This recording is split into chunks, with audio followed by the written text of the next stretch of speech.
Hello, Pushpagiri police station. ಇದೊಂದು remote control area ಕೊಣೋಗಾದಿ ನಮ್ಮ state ಪೊಲೀಸ್ಗೆ punishment transfer ಕೊಡೋ ಸ್ಟೇಷನ್ ಇದು. ಹಾಯ್ ಹಲೋ ಎಲ್ಲರೂ ನಮಸ್ಕಾರ, ವೆಲ್ಕಮ್ ಟು ನಮ್ಮ ಕನ್ನಡ ಯೂಟ್ಯೂಬ್ ಚಾನಲ್. ನಾನು ನಿಮ್ಮ ರಾಹುಲ್ ಮಾತಾಡ್ತಾ ಇದ್ದೀನಿ. ಇದೇ 6ನೇ ತಾರೀಕು ಶೇಷ 2016 ಅಂತ ರಿಲೀಸ್ ಆಗಿದೆ. ಆ 2016 ಏನಂತ ಆ ಸಿನಿಮಾ ಟೀಮ್ ಅವ್ರನ್ನ ಬನ್ನಿ ಕೇಳ್ಕೊಂಡು ಹೋಗೋಣ. ನನ್ನ ಜೊತೆಗಿದ್ದಾರೆ ಡೈರೆಕ್ಟರ್ ಸರ್ ನಮಸ್ತೆ, ಉಮೇಶ್ ಸರ್ ನಮಸ್ತೆ, ಪುಣಃ ಸರ್ ನಮಸ್ಕಾರ. ರಾಹುಲ್ ಸರ್ ನಮಸ್ತೆ. ಹೇಗಿದ್ದೀರಾ ಸರ್? ಸರ್ ಸರ್ ಇದು ಈ 2016 ಏನು ಸರ್ ಶೇಷ? ಓಕೆ, 2016 ಏನದು ಎಲ್ಲರಿಗೂ ಅದೇ ಕುತೂಹಲ ಮೂಡಿಸ್ತಾ ಇರೋದು. ಅಂದರೆ ಇದು ಒಂದು 2016 ನಡೆಯೋ ಒಂದು ಸ್ಟೋರಿ. ಓಕೆ, ಒಂದು ಆ ಪೀರಿಯಡ್ ನಾವು ಎತ್ಕೊಂಡಿದ್ದೀವಿ. ಹಾಗಾಗಿ ಅದಕ್ಕೋಸ್ಕರ ನಾವು 2016 ಅಂತ. ಅಂದರೆ ಬೇಸ್ಡ್ ಆನ್ ಟ್ರೂ ಇವೆಂಟ್ಸ್ ಇದು? ಇಲ್ಲ, ಟ್ರೂ ಇವೆಂಟ್ಸ್ ಇಲ್ಲ, ಅಂದರೆ ಚಿಕ್ಕ ಪುಟ್ಟ ಟ್ರೂ ಇವೆಂಟ್ಸ್ ಎಲ್ಲ ಸೇರಿಕೊಂಡು ಒಂದು ಫಿಕ್ಷನ್, ಕಂಪ್ಲೀಟ್ ಫಿಕ್ಷನ್ನೇ. ಕೆಲವು ಲೈನ್ಸ್ ಟ್ರೂ ಇವೆಂಟ್ಸ್ ಒಂದು ಇನ್ಸ್ಪೈರೇಷನ್ ಸಿನಿಮಾಟಿಕ್ ಆಗಿ ಡೆವಲಪ್ ಮಾಡಿದ್ದಾರೆ.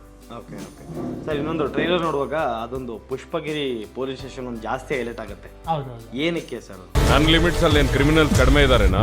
ಇಡೀ ಕರ್ನಾಟಕಕ್ಕಾಗಿ ಮಿಕ್ಕೋ ಜನ ಇದ್ದಾರೆ. ಇದು ಬಂದು ಈ ಕರ್ನಾಟಕ ಕೇರಳ ಬಾರ್ಡರ್ ನಡೆಯುವಂಥ ಒಂದು, ನಿಮಗೆ ಈ ಕಡೆ ಗೊತ್ತಲ್ವ, ಈ ಕಡೆ ಕುಂದಾಪುರ, ಈ ಕಡೆ ಸುಳ್ಯ, ಈ ಕಡೆ ಎಲ್ಲ ಹೋದರೆ ನಿಮಗೆ ಈ ಥರನೇ ಹಿಲ್ ಸ್ಟೇಷನ್ನೇ ಸಿಗೋದು ನಿಮಗೆ. ಹಂಗಾಗಿ ಪುಷ್ಪಗಿರಿ ಅಂತ ಹೇಳ್ಬಿಟ್ಟು ಎರಡಕ್ಕೂ ಆಪ್ಟ್ ಆಗಬೇಕಾಗಿತ್ತು. ಮಲಯಾಳಮ್ಮು ಒಂದು ಟೈಟಲ್ಗೂ ಒಂದು ಆಪ್ಟ್ ಆಗಬೇಕಾಗಿತ್ತು, ಕನ್ನಡಗೂ ಆಪ್ಟ್ ಆಗಬೇಕಾಗಿತ್ತು. ಆ ಒಂದು ರೀಸನ್ಗೋಸ್ಕರ ಪುಷ್ಪಗಿರಿ ಅಂತ ನಾವು ಸೆಲೆಕ್ಟ್ ಮಾಡಿದ್ವಿ. ಸರ್, ಈ ಸಿನಿಮಾ ಪರ್ಟಿಕ್ಯುಲರ್ ಪ್ರೊಡ್ಯೂಸ್ ಮಾಡ್ಬೇಕಂತ ಏನು ಕಾರಣ ಸರ್? ಓಕೆ, ಒಳ್ಳೆ ಕ್ವಶನ್. ಮುಖ್ಯವಾಗಿ ನಮಗೆ ಮರಡಿಗುಡ್ಡ ಎಂಟರ್ಟೈನ್ಮೆಂಟ್ಸ್ ಇದು ಮೊದಲನೇ ಚಿತ್ರ, ಮೊದಲನೇ ಪ್ರಯತ್ನನೇ ಒಂದು ವಿಭಿನ್ನವಾಗಿ ಮಾಡಬೇಕು ಅನ್ನೋ ಒಂದು ನಿರ್ಧಾರ ತೊಗೊಂಡ್ವಿ. ಕಾರಣ ಏನಂದರೆ, ಈ ಕ್ರೈಮ್ ಥ್ರಿಲ್ಲರ್ ಒಂದು ಕಾನ್ಸೆಪ್ಟ್ ಏನಿದೆಯಲ್ಲ, ನೀವು ನೋಡಿರ್ತೀರ ಬಹಳ ಭಾಷೆಗಳಲ್ಲಿ, ಅಂದರೆ ಕರ್ನಾಟಕ ಬಿಟ್ಟು ಬೇರೆ ಭಾಷೆಗಳಲ್ಲಿ, ಸಾಮಾನ್ಯವಾಗಿ ಕೇರಳದಲ್ಲಿ, ಆಮೇಲೆ ಹಿಂದಿಯಲ್ಲಿ ವೆಬ್ ಸೀರೀಸ್ ಇದೆಲ್ಲ ಬರ್ತಾ ಇದೆ. ನಮ್ಮ ಜನಕ್ಕೆ ಈಗ ಆ ರೀತಿಯ ಒಂದು ರೋಚಕತೆ ನಮ್ಮ ಭಾಷೆಯಲ್ಲೇ, ನಮ್ಮ ಕಲಾವಿದರ ಒಂದು ನಟನೆಯಲ್ಲೇ ಕೊಡಬೇಕು, ನಮ್ಮ ಜನಕ್ಕೆ ಅದನ್ನು ತಲುಪಿಸ್ಬೇಕು ಅನ್ನೋ ಒಂದು ವಿಭಿನ್ನವಾದ ಒಂದು ಪ್ರಯತ್ನ ಮೊದಲನೇ ಚಿತ್ರದಲ್ಲೇ ಮಾಡಬೇಕು ಅನ್ನೋ ಉದ್ದೇಶದಿಂದ ಈ ಒಂದು ಪ್ರಯತ್ನವನ್ನು ಕ್ರೈಮ್ ಥ್ರಿಲ್ಲರ್ ಸಬ್ಜೆಕ್ಟನ್ನು ಮಾಡಿದ್ವಿ. ಅದನ್ನು ಎರಡೂ ಚಿತ್ರರಂಗದಿಂದ ಕಲಾವಿದರನ್ನೆಲ್ಲ ಆಯ್ಕೆ ಮಾಡಿಕೊಂಡು ಒಂದು ವಾರ್ಮ್ ಟೋನ್, ಅವರು ಈಗ ಮಲಯಾಳಂ ಎಲ್ಲ ಹೇಗೆ ತೆಗಿತಾರೆ, ಸೊ ಆ ರೀತಿಯಲ್ಲೇ ನಮ್ಮ ಜನಕ್ಕೆ ಒಂದು ಪ್ರೆಸೆಂಟ್ ಮಾಡಬೇಕು ಸ್ಟೋರಿನ. ನಮ್ಮಲ್ಲೇ ನೋಡಲಿ, ಮಲಯಾಳಂ ಯಾಕೆ ನೋಡಿ, ಈಗ ಮಲಯಾಳಂ ನೋಡಿದ್ರೆ ಸಬ್ ಟೈಟಲ್ಸಲ್ಲಿ ನೋಡ್ತಾ ಕೊಡಬೇಕು, ಕನ್ನಡದಲ್ಲಿ ನೋಡಿದಾಗ ಏನಾಗುತ್ತೆ, ಆ ಜನಕ್ಕೆ ಒಂದು ಒಳ್ಳೆ ಅನುಭವ ಸಿಗುತ್ತೆ. ಸೊ ಆ ಒಂದು ಉದ್ದೇಶದಿಂದ ಇದನ್ನು ಮಾಡಿದ್ದೀವಿ. ಪೂರ್ಣ ಸರ್, ಸಿಕ್ಕಾಪಟ್ಟೆ ಸಿನಿಮಾಗಳಿಗೆ ಸಾಂಗ್ ಕೊಡೋದು ಬೇರೆ, ಈ ಥರ ಕಂಟೆಂಟ್ ಓರಿಯೆಂಟು ಥ್ರಿಲ್ಲರ್ ಸಿನಿಮಾಗಳಿಗೆ ಸಾಂಗ್ ಕೊಡೋದು ನಿಮ್ಗೆ ಎಷ್ಟು ಚಾಲೆಂಜ್ ಆಗಿತ್ತು ಸರ್? ಯೂಶಲಿ ನಾನು ಆಲ್ರೆಡಿ ಯೂಟರ್ನ್ ಮಾಡಿದ್ದೆ ಅದೇ ಜಾನರ್. ಆ್ಯಕ್ಚುಲಿ ಫಿಲಮ್ಗಳಿಗೆ ಅಂದರೆ ಮ್ಯೂಸಿಕ್ ಮಾಡೋದು ಅಥವಾ ಬ್ಯಾಕ್ಗ್ರೌಂಡ್ ಮ್ಯೂಸಿಕ್ ಮಾಡೋದು ತುಂಬ ಕಷ್ಟ ಯಾವಾಗ ಆಗುತ್ತೆ ಅಂತಂದರೆ, ಕೆಲವು ಫಿಲಮ್ಗಳು ಏನೋ ಪ್ರಾಬ್ಲಮ್ ಇರುತ್ತೆ, ಅದೇನೋ ಸೀನ್ ಚೆನ್ನಾಗಾಗಿರಲ್ಲ, ಅದನ್ನ ಎತ್ತಿ ನಾವೇನೋ ಜಾಸ್ತಿ ಮ್ಯೂಸಿಕಲ್ಲಿ ಅದನ್ನು ಟ್ರೀಟ್ ಮಾಡಿನೋ ಮಾಡಬೇಕಾಗತ್ತೆ. ಹಂಗಿದ್ದಾಗ ಅದು ಚಾಲೆಂಜಿಂಗ್ ಆಗಿರುತ್ತೆ. ಈ ಸಿನಿಮಾ ಬಂದು ತುಂಬ ನೀಟಾದ ಕ್ರಾಫ್ಟ್, ಬಿಗಿನಿಂಗಿಂದ ಎಂಡ್ವರೆಗೂ ತುಂಬ ನೀಟಾಗಿ ಶೂಟ್ ಮಾಡಿಕೊಂಡು, ಅಷ್ಟೇ ಚೆನ್ನಾಗಿ ಎಡಿಟ್ ಮಾಡಿಕೊಂಡು ತಂದು ನಮಗೆ ಕೊಟ್ಟರು. ನಾನು ಆ್ಯಕ್ಚುಲಿ ಶೂಟಿಂಗು ಅದು ಇದು ಪ್ರೊಸೆಸ್ ಏನೂ ನೋಡಿರಲಿಲ್ಲ, ಯಾವುದೋ ಬೇರೆ ಇದರಲ್ಲಿ ಬ್ಯುಸಿ ಇದೆ ಬ್ಯಾಕ್ಗ್ರೌಂಡ್ ಸ್ಕೋರಲ್ಲಿ. ಅದೆಲ್ಲ ಮುಗಿದ್ಮೇಲೆ ಸಡನ್ನಾಗಿ ತೆಗೆದುಕೊಟ್ರು, ಈ ಥರ ಇದೆ ಸರ್ ನೋಡಿ, ಕನ್ನಡ ಮಲಯಾಳಂ ಎರಡರಲ್ಲೂ ಮಾಡಿದ್ದೀನಿ ಅಂತ. ಸೊ ಅದು ನೋಡಿ ನನಗೆ ಸಖತ್ ಖುಷಿ ಆಯಿತು, ಸಖತ್ ಥ್ರಿಲ್ ಆಯಿತು. ಹಾಗಾಗಿ ಸಿನಿಮಾನೇ ನನ್ನ ಡ್ರೈವ್ ಮಾಡ್ತು ಏನು ಮಾಡಬೇಕು ಅಂತ. ಅದು ಎಷ್ಟು ಚೆನ್ನಾಗಿ ಡ್ರೈವ್ ಮಾಡಿದೆ ಅಂದರೆ, ನಾನು ಕಾನ್ಫಿಡೆಂಟಾಗಿ ಆ್ಯಕ್ಚುಲಿ ಈಗ ಮೊನ್ನೆ rise of Ashoka film release ಆಗಿದೆ. ಸುಮಾರು ಫಿಲಮ್ಗಳು ಬ್ಯಾಕ್ಗ್ರೌಂಡ್ ಸ್ಕೋರ್ ಯೂಶಲಿ ಅಪ್ರಿಷಿಯೇಟ್ ಮಾಡ್ತಿರ್ತಾರೆ, ಈ ಫಿಲಮಲ್ಲೂ ತುಂಬ ಜನ ಅಪ್ರಿಷಿಯೇಟ್ ಮಾಡ್ತಿದ್ದಾರೆ. ಸೊ ಅದಕ್ಕೆ ಕಂಪೇರ್ ಮಾಡಿದ್ರು ಅದರಷ್ಟೇ ಚೆನ್ನಾಗಿ, ಅಥವಾ ಅದಕ್ಕಿಂತ ನನಗೆ ಒಂದು ಲೆವೆಲ್ಲು ಬೇರೆ ಥರನೇ ಖುಷಿಯಾಗಿ ಮಾಡಿರೋ ಕೆಲಸ ಶೇಷ. ಅದಕ್ಕೆ ಮೋಟಿವೇಶನ್ನೇ ಫಿಲಮ್ ಕಂಟೆಂಟು ಮತ್ತು ಅದನ್ನು ಅವರು ಪ್ರೆಸೆಂಟ್ ಮಾಡಿರೋ ರೀತಿ ಅಂತ. ಈ ಸಿನಿಮಾ ನೀವು ನೋಡಿದಾಗ ಯಾವ ಒಂದು ಸೀನ್ ಅಥವಾ ಯಾವುದೋ ಒಂದು ವಾವ್ ಫ್ಯಾಕ್ಟರ್ ಅನಿಸ್ತು ಸರ್ ನಿಮಗೆ? ಸಿನಿಮಾದಲ್ಲಿ ತುಂಬ ವಾವ್ ಫ್ಯಾಕ್ಟರ್ಗಳಿದೆ. ಅಂದರೆ ಒಂದಷ್ಟು ಇಡೀ ಸಿನಿಮಾ ಒಂದು ರೈನ್ ಎಫೆಕ್ಟಲ್ಲೇ ರನ್ ಆಗುತ್ತೆ. ಅಂದರೆ ಇಡೀ ವಾತಾವರಣನ ಆ ಥರ ತಂದುಕೊಟ್ಬಿಟ್ಟಿದ್ದಾರೆ. ಅಂದರೆ ನೀವು ಯಾವುದೋ ಒಂದು ಆ ಥರದೊಂದು ಟೆನ್ಷನ್ ಆಗಿರೋ ಒಂದು ತುಂಬ ಕ್ಲಮ್ಸಿ ಆಗಿರೋ ಒಂದು ವಾತಾವರಣದಲ್ಲಿ ಸಿಕ್ಕೊಂಡಿದ್ದೀರಾ ಅನ್ನೋ ಫೀಲ್ನ ನಾವು ಇವ್ರ ಬಿಗಿನಿಂಗಲ್ಲೇ ತೊಗೊಂಡೋಗಿ ಇಟ್ಬಿಡ್ತಾರೆ ಆಡಿಯನ್ಸ್ನ. ಸೊ ಆ ಒಂದು ವಾತಾವರಣದಲ್ಲಿ ಅಟ್ಮಾಸ್ ಕೂಡ ಮಾಡಿರೋದ್ರಿಂದ ಅದ್ರ ಒಳಗಡೆನೆ ನಾವು ಒಳಗಡೆನೆ ಸೇರ್ಕೊಂಡ್ಬಿಡ್ತೀವಿ ಇಡೀ ಫಿಲಮ್. ಸೊ ಆ ಥರದ ಜರ್ನಿನಲ್ಲಿ ತುಂಬ ಅಲ್ಲಲ್ಲೇ ಎವ್ರಿ 10-15 ಮಿನಿಟ್ಸ್ ಬಂದು ಸಡನ್ ಸರ್ಪ್ರೈಸ್ಗಳಾಗುತ್ತೆ, ಬೇರೆ ಬೇರೆ ಇನ್ಸಿಡೆಂಟ್ಸ್ಗಳಾಗ್ತಾ ಇರುತ್ತೆ. ಕಂಟಿನ್ಯೂಸ್ ಗ್ರೋ ಆಗ್ತಾ ಹೋಗುತ್ತೆ ಸ್ಟೆಪ್ ಬೈ ಸ್ಟೆಪ್, ಏನಕ್ಕೆ ಹಿಂಗಾಯ್ತು ಅಂತ. ಅದನ್ನು ಕಡೆ ತನಕನೂ ಅದನ್ನು ಕ್ಯಾರಿ ಮಾಡಿ ಕಡೆಯಲ್ಲಿ ತುಂಬ ಒಂದು ಒಳ್ಳೆ ಅಂದರೆ ಕಡೆಯಲ್ಲಿ ಏನೋ ಮೆಸೇಜ್ ಹೇಳಿದ್ದಾರೆ ಅಂತಲ್ಲ, ಅದೊಂದು ವಿಷಯ ಹೇಳಬೇಕು ಅನ್ನೋ ಕಾರಣಕ್ಕೋಸ್ಕರನೇ ಈ ಸ್ಕ್ರಿಪ್ಟ್ ಮಾಡಿರೋದವರು. ಅದು ನನಗೆ ತುಂಬ ಇಷ್ಟ ಆಗಿದ್ದು ಇಡೀ ಫಿಲಮಲ್ಲಿ. ಯೂಶಲಿ ಏನಾಗುತ್ತೆ, ಟೆಕ್ನಿಕಲಿ ಈ ಥರ ಥ್ರಿಲ್ಲರ್ ಬಂದಾಗ ತುಂಬ ಟೆಕ್ನಿಕಲಿ ಜನಗಳನ್ನ ಯಾವ ಥರ ಥ್ರಿಲ್ ಆಗಿ ಇಡಬೇಕು ಅದ್ರ ಬಗ್ಗೆ ಜಾಸ್ತಿ ಕಾನ್ಸಂಟ್ರೇಟ್ ಮಾಡಿರ್ತಾರೆ. ಬಟ್ ಇವ್ರೇನಂದ್ರೆ ಒಂದು ಸೆನ್ಸಿಬಲ್ ಆದ ಒಂದು ಎಲ್ಲರಿಗೂ ಟಚ್ ಆಗುವಂತಹ ಒಂದು ಇನ್ಸಿಡೆಂಟ್ ಅದನ್ನ ಇಟ್ಕೊಂಡು ಇದನ್ನ ನಾನು ಎಲ್ಲರಿಗೂ ಹೇಳಲೇಬೇಕು, ಈ ಸಿಸ್ಟಮ್ನಲ್ಲಿ ಈ ಥರದೊಂದು ಲೋಪ ಇದ್ರೆ ಅದು ಎಲ್ಲರಿಗೂ ಎಷ್ಟು ಅಫೆಕ್ಟ್ ಮಾಡುತ್ತೆ ಅನ್ನೋದನ್ನ ಅವರು ಫೀಲ್ ಮಾಡಿ ಅದನ್ನ ಎಲ್ಲರಿಗೂ ಹೇಳಲೇಬೇಕು ಅಂತ ತುಡಿತದಲ್ಲಿ ಹೇಳಿರೋ ಸಬ್ಜೆಕ್ಟ್ ಇದು. ಹಾಗಾಗಿ ಇದು ಬರೀ ಒಂದು ಥ್ರಿಲ್ಲರ್ ಅಲ್ಲ, ಎಲ್ಲರೂ ನೋಡ್ಲೇಬೇಕಾದಂಥ ಸಬ್ಜೆಕ್ಟ್, ನಮ್ಮೆಲ್ಲರಿಗೂ ಕನೆಕ್ಟ್ ಆಗುವಂಥ ಸಬ್ಜೆಕ್ಟ್ ಇದು. ಎಲ್ಲ ಕೆಲವೊಂದು ಸಿನಿಮಾಗಳು ಬರ್ತವೆ subject oriented, content oriented. Sir ಇದು ಕೇರಳ ಮತ್ತು ಅಂದರೆ ಮಲಯಾಳಂ ಮತ್ತು ಕನ್ನಡ ಎರಡರಲ್ಲೂ ರಿಲೀಸ್ ಮಾಡ್ತಿದ್ರ, ಯಾಕೆ ಮಲಯಾಳಂ ಆಯ್ಕೆ ಮಾಡ್ಕೊಂಡ್ರಿ ಅಂತ? ಸರ್ ಈಗ ಯಾಕೆ ಆಯ್ಕೆ ಮಾಡಿಕೊಂಡು ಅಂದರೆ, ಈಗ ನಾವು ಆ್ಯಕ್ಚುಲಿ ನಂದು ಫಸ್ಟು ರೈಟಿಂಗ್ ಸ್ಟೇಜಲ್ಲಿ ಇರಬೇಕಾದ್ರೆ ನಮ್ಮದೇ ಆದಂಥ ಒಂದು ಟೀಮ್ ಇರುತ್ತೆ, ರೈಟಿಂಗ್ ಟೀಮು, ನಮ್ಮ ಡೈರೆಕ್ಷನ್ ಟೀಮು ಎಲ್ಲ ಡಿಸ್ಕಷನ್ ಮಾಡಿದಾಗ ಎಲ್ಲರದು ಒಂದೇ ಒಪಿನಿಯನ್ ಬಂದಿದ್ದು, ಇದು ಆ್ಯಕ್ಚುಲಿ ಮಲಯಾಳಂಗೂ ಆ್ಯಪ್ಟ್ ಆಗುತ್ತೆ, ಇದು ಮಲಯಾಳಂ ಜಾನರ್ ಇದೆ ಅಂತ ತುಂಬ ಎಲ್ಲ ಕಡೆಯಿಂದಲೂ ಇದೇ ಒಪಿನಿಯನ್ ಬಂತು. ಸರಿ ಓಕೆ, ಯಾಕೆ ನಾವು ಟ್ರೈ ಮಾಡ್ಬೋದು ಮಲಯಾಳಂಗೆ ಅನ್ನೋ ಥರ ಒಂದು ನಾನು ಫಸ್ಟು ಮಡಿಗುಡ ಪ್ರೊಡಕ್ಷನ್ಗೆ ನಾನು ಈ ಥರ ಒಂದು ಅಪ್ರೋಚ್ ಮಾಡಿದೆ. ಸರಿ ಓಕೆ, ಅವರಿಗೂ ನಾನು ಹೇಳಿದ್ದು ರೈಟ್ ಅಂತ ಅನ್ನಿಸ್ತು. ಅದಾದಮೇಲೆ ನಾನು ಮತ್ತೆ ಕೇರಳ ಟೀಮ್ನ ಕನ್ಸಲ್ಟ್ ಮಾಡಿದೆ, ನಮ್ಮ DOP ಇತ್ತು, ಅಲ್ಲೇ ಡೈರೆಕ್ಷನ್ ಡಿಪಾರ್ಟ್ಮೆಂಟು, ರೈಟ್ರು, ಆಮೇಲೆ ಅಲ್ಲಿ ಪ್ರೊಡಕ್ಷನ್ ಕಂಟ್ರೋಲರು, ಇವರನ್ನೆಲ್ಲ ಕನ್ಸಲ್ಟ್ ಮಾಡಿದಾಗ ಅಲ್ಲಿ ನಾನು ನರೇಟ್ ಮಾಡಿದಾಗ ಅವರಿಗೂ ಇಲ್ಲ, ಇದು ಮಲಯಾಳಂ ಫ್ಲೇವರ್ ಇದೆ ಈ ಸಿನಿಮಾ, ಮಲಯಾಳಂ ಬೀಟ್ಸ್ ಇದೆ ಇದರಲ್ಲಿ, ಇದು ಮಲಯಾಳಂಗೆ ಆ್ಯಪ್ಟ್ ಆಗುತ್ತೆ ಅನ್ನೋ ಥರ ಹಿಂಗೆ ಒಂದು ಡಿಸ್ಕಷನ್ ಆದಾಗ ಸರಿ ಓಕೆ, ನಾನು ಪ್ರೊಡಕ್ಷನ್ಗೆ ಅಪ್ರೋಚ್ ಮಾಡಿದಾಗ ಸರಿ ಓಕೆ ಸ್ಟ್ರೈಟು ಮಾಡಿ ನೀವು ಮಲಯಾಳಂಗೆ ಅಂತೇಳಿ ಹೀಗಾಗಿದ್ದು. ಡಿಸ್ಕಷನ್ ಟೈಮಲ್ಲಿ ಮಲಯಾಳಂ ಮಾಡಬೇಕು ಅಂತ ಥಾಟ್ ಬಂತು.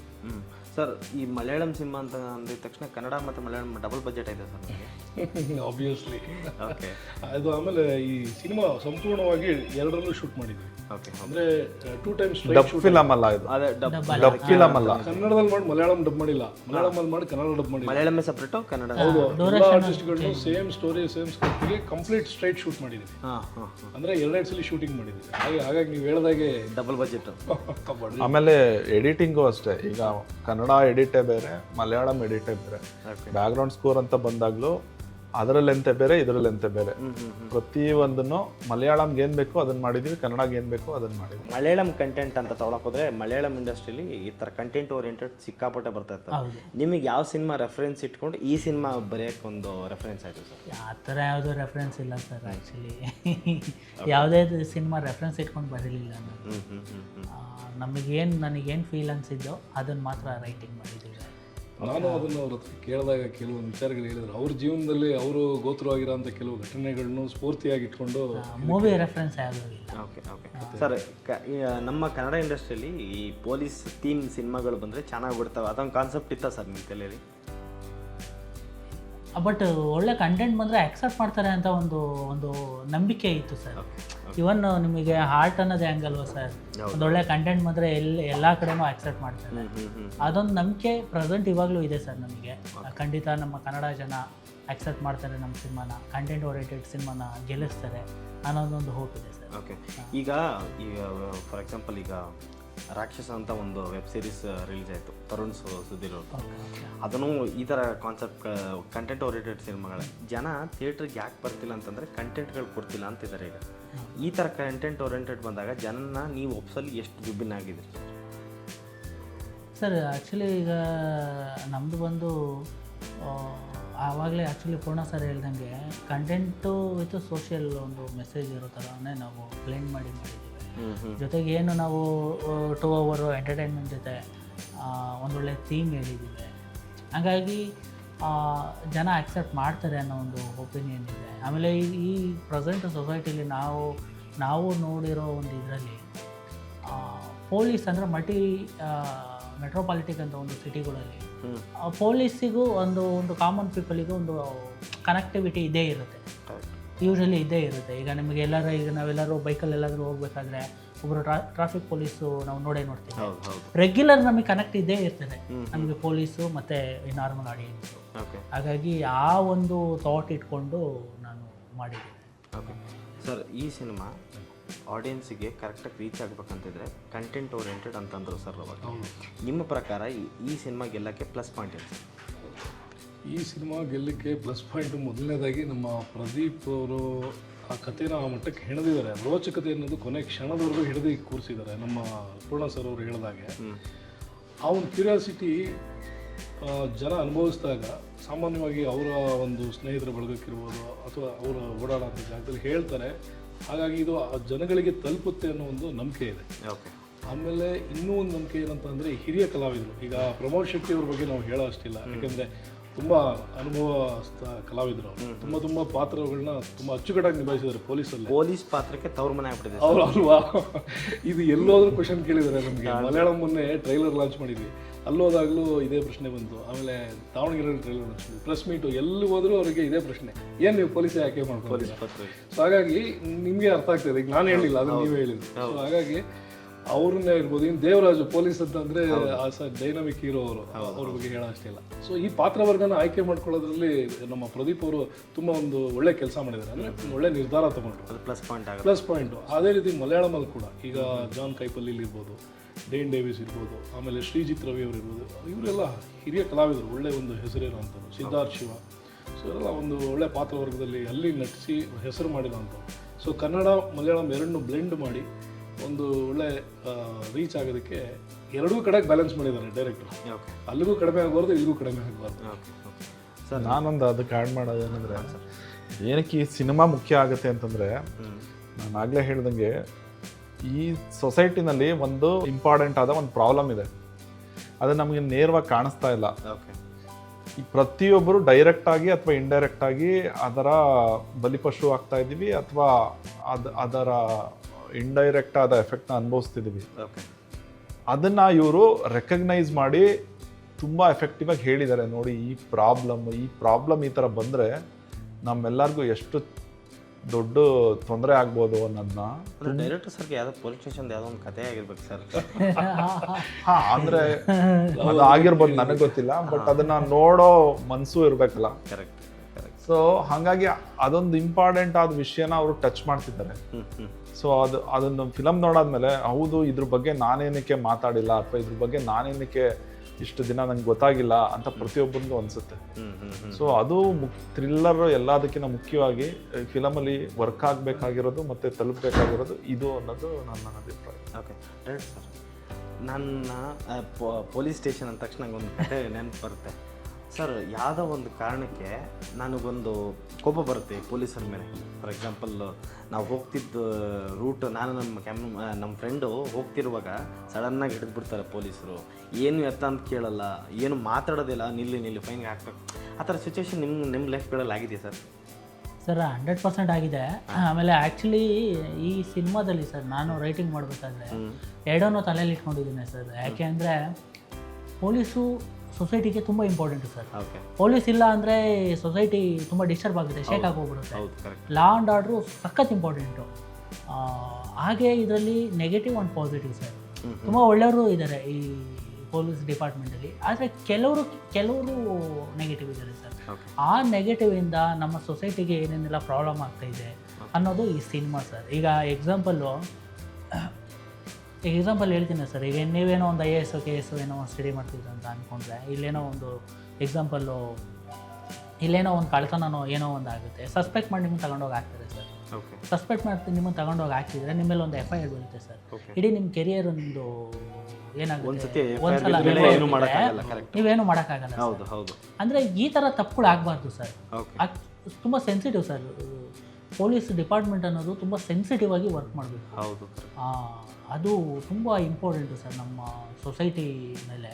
ಓಕೆ. ಹಾಗಾಗಿ ಇದರಲ್ಲಿ ಈ ಸಿನಿಮಾದಲ್ಲಿ ಆ್ಯಕ್ಚುಲಿ ಎಲ್ಲರೂ ನಾನು ತುಂಬ ಒಳ್ಳೆ ಪೊಲೀಸ್ ಆಫೀಸರ್ನೂ ನೋಡಿದ್ದೀನಿ ಸರ್. ತುಂಬ ಒಳ್ಳೆ ತುಂಬ ಆನೆಸ್ಟಾಗಿರೋರು ಅವರನ್ನು ನೋಡಿದ್ದೀನಿ. ಕೆಲವ್ರನ್ನ ನೆಗ್ಲೆಕ್ಟ್ ಅವರನ್ನು ನೋಡಿದ್ದೀನಿ ಸರ್. ಆ ನೆಗ್ಲೆಕ್ಟಿಂದ ಏನೇನೆಲ್ಲ ಎಫೆಕ್ಟ್ ಆಗುತ್ತೆ, ಏನೇನೆಲ್ಲ ಪ್ರಾಬ್ಲಮ್ ಆಗುತ್ತೆ ಅನ್ನೋದು ಒಂದು ಶೇಷ ಮೂಲಕ ನಾವು ತೋರಿಸಿರ್ತೀವಿ. ಸರ್, ಇದೇ 6ನೇ ತಾರೀಕು ನಿಮ್ಮ ಸಿನಿಮಾ ರಿಲೀಸ್ ಆಗ್ತದೆ, ಮಾರ್ಚ್ 6ನೇ ತಾರೀಕು. ಏನಂತ ಹೇಳ್ತೀರಾ ಸರ್ ನಮ್ಮ ವೀಕ್ಷಕರಿಗೆ? ಓಕೆ, ನಾವು ಮಡಿಗುಡ್ಡ ಎಂಟರ್ಟೈನ್ಮೆಂಟ್ಸು ಈ ಒಂದು ಚಿತ್ರನ ನಾನು ಆವಾಗಲೇ ಹೇಳಿದಾಗೆ ಕರ್ನಾಟಕದ ಜನತೆಗೂ ಕೂಡ ವಿಶೇಷವಾದ ಒಂದು ಅನುಭವ ಕೊಡಬೇಕು ಅನ್ನೋ ಒಂದು ಉದ್ದೇಶ ಇಟ್ಕೊಂಡು ಒಂದು ಸಬ್ಜೆಕ್ಟ್ನ ಬಹಳ ಶ್ರದ್ಧೆಯಿಂದ ನಮ್ಮ ಪ್ರದೀಪ್ ಅರಸೀಕೆರೆ ಅವರು ಇಡೀ ಚಿತ್ರತಂಡದ ಜೊತೆಗೆ ಸೇರಿ ಈ ಚಿತ್ರವನ್ನು ಅದ್ಭುತವಾಗಿ ನಿರ್ಮಾಣ ಮಾಡೋದ್ರಲ್ಲಿ ಯಶಸ್ವಿಯಾಗಿದ್ದೇವೆ. ಜನಕ್ಕೆ ತಲುಪಬೇಕು, ಜನ ಇದನ್ನು ಒಪ್ಕೋಬೇಕು, ಆವಾಗ ನಮಗೆ ಅದು ಸಕ್ಸಸ್. ಆದರೆ ಜನಕ್ಕೆ ಈ ಥರ ಒಂದು ವಿಭಿನ್ನವಾದ ಪ್ರಯತ್ನ ಇಂಥ ಒಂದು ಸಂಸ್ಥೆ ಮಾಡಿದೆ. ಮುಂದಿನ ದಿನಗಳಲ್ಲಿ ಈ ರೀತಿ ಚಿತ್ರಗಳು ಕರ್ನಾಟಕದಲ್ಲಿ ಬರಬೇಕು ಅನ್ನೋ ರೀತಿ ನಮಗೆ ಈ ಒಂದು ಚಿತ್ರನ ನೋಡಿ ಸಹಕರಿಸೋದ್ರ ಮೂಲಕ ನಮಗೆ ಮುಂದಿನ ದಿನಗಳಲ್ಲಿ ಈ ರೀತಿಯ ವಿಭಿನ್ನವಾದ ಚಿತ್ರಗಳನ್ನ ಇದೆ ಅಂತಲ್ಲ, ಈ ರೀತಿ ಹಲವಾರು ಈ ಏನು ಕಂಟೆಂಟ್ ಓರಿಯೆಂಟೆಡ್ ಸಿನಿಮಾ ಇದೆ ಮಾಡಬೇಕು ಅನ್ನೋದಕ್ಕೆ ನಮಗೊಂದು ಅವಕಾಶ ಮಾಡ್ಕೊಳ್ಳೋದಕ್ಕೊಂದು ಒಂದು ಒಳ್ಳೆಯ ಸಂದರ್ಭ ಅಂತೇಳಿ ನಾನು ಅನ್ಕೊತೀನಿ. ಅದ್ರ ಜೊತೆಗೆ ನಾನೊಂದು ವಿಷಯ ಹೇಳಲಿಕ್ಕೆ ಇಷ್ಟಪಡ್ತೀನಿ. ನಾವು ಈ ಸಬ್ಜೆಕ್ಟ್ನ ಆಯ್ಕೆ ಮಾಡ್ಕೊಳ್ಳೋದಕ್ಕೆ ಒಂದು ಮುಖ್ಯವಾದ ಕಾರಣ ಇದೆ. ಈಗ ನಮ್ಮ ಕಾನೂನು ವ್ಯವಸ್ಥೆಯಲ್ಲಿ 3 pillars ಆಫ್ ಅವರ್ ಕಾನ್ಸ್ಟಿಟ್ಯೂಷನ್ ಅಂತ ಹೇಳಿ ತೊಗೊಂಡ್ರೆ, ಒಂದು ಶಾಸಕಾಂಗ, ಇನ್ನೊಂದು ನ್ಯಾಯಾಂಗ, ಇನ್ನೊಂದು ಕಾರ್ಯಾಂಗ. ಇದು ಬಹಳ ಮುಖ್ಯವಾದ ಪಾತ್ರ ನಮ್ಮ any citizen of this country, ನಮ್ಮ ಒಂದು ವೆಲ್ ಬೀಯಿಂಗಿಗೆ ತುಂಬ ಮುಖ್ಯವಾದ ಪಾತ್ರ ನಿರ್ವಹಿಸುತ್ತೆ ಈ ಒಂದು 3 ಸೆಕ್ಟರು. ಹಾಗಾಗಿ ಈ ಒಂದು 3 ಪಿಲ್ಲರ್ಸಲ್ಲಿ ನಾವು ಈ ಕಾರ್ಯಾಂಗ ಅಂತೇನಿದೆ, ಎಕ್ಸಿಕ್ಯೂಟಿವ್, ಲೆಜಿಸ್ಲೇಟರ್, ಎಕ್ಸಿಕ್ಯೂಟಿವ್, ಜುಡಿಷಿಯರಿ. ಎಕ್ಸಿಕ್ಯೂಟಿವಿಂದ ನಾವೊಂದು ಸಬ್ಜೆಕ್ಟ್ ಅಂದರೆ ಎಕ್ಸಿಕ್ಯೂಟಿವ್ ಅಂಡರಲ್ಲಿ ತುಂಬ ಬ್ಯೂರೋಕ್ರೇಟ್ಸು ಎಲ್ಲ ಬರ್ತಾರೆ. ಬಟ್ ಪೊಲೀಸ್ ಅನ್ನೋ ಒಂದು ವ್ಯವಸ್ಥೆ ಮುಖ್ಯವಾಗಿ ಅದಕ್ಕೆ ಪರ್ಯಾಯ ಇಲ್ಲ ಅನ್ನೋ ಒಂದು ಉದ್ದೇಶ ಇಟ್ಕೊಂಡು, ಯಾಕೆಂದರೆ ಈಗ ಒಂದು ಸರ್ಕಾರಿ ಶಾಲೆ ಸರಿ ಇಲ್ಲ ಅಂತ ಹೇಳಿದ್ರೆ ಒಂದು ಪ್ರೈವೇಟ್ ಶಾಲೆಗೆ ಹೋಗೋಕ್ಕೆ ನಮಗೆ ಅವಕಾಶ ಇದೆ. ಒಂದು ಸರ್ಕಾರಿ ಇದು ಹಾಸ್ಪಿಟಲ್ ಸರಿ ಇಲ್ಲ ಅಂತ ಹೇಳಿದ್ರೆ ನಮಗೆ ಪ್ರೈವೇಟ್ ಹಾಸ್ಪಿಟಲ್ಗೆ ಹೋಗೋದಕ್ಕೆ ಅವಕಾಶ ಇದೆ. ಅದೇ ಒಂದು ಪೊಲೀಸ್ ವ್ಯವಸ್ಥೆ ಅಂತ ಬಂದಾಗ ಅಲ್ಲಿ ಪರ್ಯಾಯ ಇಲ್ಲ. ಸೊ ಅದಕ್ಕೋಸ್ಕರ ನಾವೇನು ಮಾಡಿದ್ದೀವಿ, ಆ ಒಂದು ಸಬ್ಜೆಕ್ಟು ಪೊಲೀಸ್ ಸಿಸ್ಟಮು ಕರಪ್ಟ್ ಆದರೆ ಎಷ್ಟು ಕಷ್ಟ ಒಬ್ಬ ಸಾಮಾನ್ಯ ಜನಕ್ಕೆ ಅನ್ನೋದನ್ನು ತಿಳಿಸ್ಕೊಡುವಂಥ ಒಂದು ಪ್ರಯತ್ನ ಪಟ್ಟಿದ್ದೀವಿ. ಯಾಕಂದರೆ ಆ ಒಂದು ವ್ಯವಸ್ಥೆ ಚೆನ್ನಾಗಿರಬೇಕು, ವ್ಯವಸ್ಥಿತವಾಗಿರಬೇಕು. ಆವಾಗ ಏನಾಗುತ್ತೆ, ಒಂದು ಸರಳವಾದ ಜನತೆಗೂ ಕೂಡ, ನಮ್ಮ ಸಾಮಾನ್ಯ ಜನತೆಗೂ ಕೂಡ ಅದರಿಂದ ಒಂದು ನಂಬಿಕೆ ಇರುತ್ತೆ, ನಾವು ನೆಮ್ಮದಿಯಾಗಿ ಬದುಕಬಲ್ಲರು ಅನ್ನೋ ಒಂದು ಉದ್ದೇಶ ಇಟ್ಕೊಂಡು ಮಾಡಿದ್ದೀವಿ. ಒಂದು ವಿಭಿನ್ನವಾದ ಪ್ರಯತ್ನ. ನಮ್ಮ ಪೂರ್ಣ ಸರ್ ಅವರ ತುಂಬ ಅದ್ಭುತವಾದ BGM ನಮಗೆ ಅದನ್ನು ಕಂಪ್ಲೀಟ್ ಆದಮೇಲೆ ನೋಡಿದಾಗ ಆದಂಥ ಸಂತೋಷ ತುಂಬ ಚೆನ್ನಾಗಿದೆ. ಆಮೇಲೆ ಪ್ರದೀಪ್ ಅವ್ರ ಬಗ್ಗೆ ಹೇಳೋಷ್ಟಿಲ್ಲ, ಚಿತ್ರ ನೋಡಿದ ಮೇಲೆ ಜನನೇ ಮಾತಾಡ್ತಾರೆ, ಆ ನಂಬಿಕೆ ಇದೆ. ಸೊ ಇಡೀ ಚಿತ್ರತಂಡ ತುಂಬ ಸಹಕಾರಿಯಾಗಿ ನಮಗೆ ಈ ಸಿನಿಮಾ ಮುಗಿಸೋದ್ರಲ್ಲಿ ಸಹಕಾರಿಯಾಗಿ ನಿಂತಿದ್ದಾರೆ. ಎಲ್ರಿಗೂ ಅಭಿನಂದನೆಗಳು. ಮೊದಲನೇದಾಗಿ ನಿಮಗೂ ಕೂಡ ಅಭಿನಂದನೆಗಳು. ಹೇಳಿ ಸರ್, ಹೇಳಿ ಸರ್, ನೀವು ಹೇಳೋದು. ಶೇಷ, ನನಗೆ ಅಂದರೆ ಸುಮಾರು ಫಿಲಮ್ಗಳು ವರ್ಕ್ ಮಾಡ್ತಾ ಇರ್ತೀನಿ. ತುಂಬ ಒಂದು ಕಂಪ್ಲೀಷನ್ ಅಂದರೆ ನಾನು ಸ್ಯಾಟಿಸ್ಫೈ ಆಗಿ ವರ್ಕ್ ಮಾಡೋದಂಥ ಒಂದು ಫಿಲಮ್ಮು ಶೇಷ. ಯಾಕೆಂದರೆ ಅಷ್ಟು ಒಳ್ಳೆ ಕಂಟೆಂಟು ಮತ್ತು ನನಗೆ ಮ್ಯೂಸಿಕ್ ಮಾಡೋದಕ್ಕೂ ಅಷ್ಟು ಒಳ್ಳೆ ಅವಕಾಶ ಇತ್ತು.